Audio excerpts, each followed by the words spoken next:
Book 1. Mr. Allworthy finds a baby in his bed, which he gives to his sister Bridget, who marries Captain Belifel. Book 2. The Belifels have a baby, Master Belifel. Mr. Partridge is accused of beating his wife, who accused him of being the bedroom baby's father. Captain Belifel dies. Book 3. 12 years later, Tom is a bit of a hooligan who spends a great deal of energy defending Black George the gamekeeper. Book 4. We meet Sophia Western, the neighbor girl. Tom gets busy with Black George's daughter Molly. She gets pregnant. Book 5. In which Tom and Sophia fall in love. Tom learns he is not Molly's baby daddy. Mr. Allworthy is proclaimed to be on his deathbed, then suddenly not. Tom and Belifel get into a fight. Tom and Molly go for a walk. Tom and Belifel get into another fight, and Sophia swoons. Book 6. Mr. Western's sister, Miss Western, decides that Sophia is in love with Belifel, and their marriage is arranged.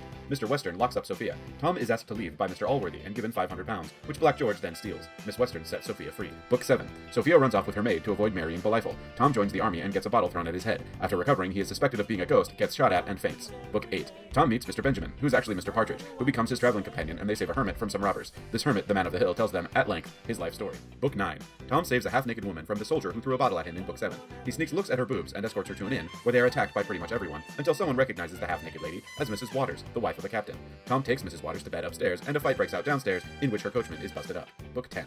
Sophia shows up at the inn, and Partridge blabs to both her and her maid about how Tom is shacking up upstairs with Mrs. Waters. Sophia leaves her muff in a huff as a message to Tom. Book 11. Sophia is mistaken for a leader of the Jacobites. She joins up with a Mrs. Fitzpatrick, whose husband thought that Tom was sleeping with her, to flee to safety in London. She ends up staying in the house of Lady Bellaston, who vows to keep her safe. Book 12. Sophia's father is in hot pursuit of her, but gets distracted by hunting. Tom and Partridge find Sophia's pocketbook, a group of puppeteers, and the king of the gypsies. They are then stopped by a highwayman so incompetent that Tom gives him 2 pity guineas. Book 13. Tom meets a young man named Nightingale, attends a masquerade ball, and gets distracted by Lady Bellaston, who says she'll help him find Sophia. She doesn't. Tom and Sophia accidentally meet in Lady Bellaston's drawing room, where they all pretend not to know each other. Sophia refuses Tom in order to not further anger her father. Book 14. Lady Bellaston seduces Tom without too much difficulty. Tom's friend Nightingale has gotten his girlfriend pregnant, but can't marry her because of his father.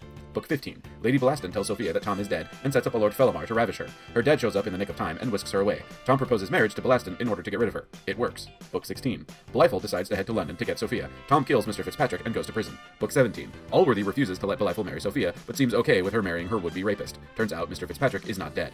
Book 18. Tom finds out that he slept with his mother, but then finds out that his mother is not his mother and that Allworthy is his uncle. Sophia's father is now totally okay with her marrying Tom. We learn, to our surprise, that Belifel is a manipulative jerk and was responsible for everything. Everyone gets married, and Sophia and Allworthy manage to keep Tom from sleeping with any other ladies. The end.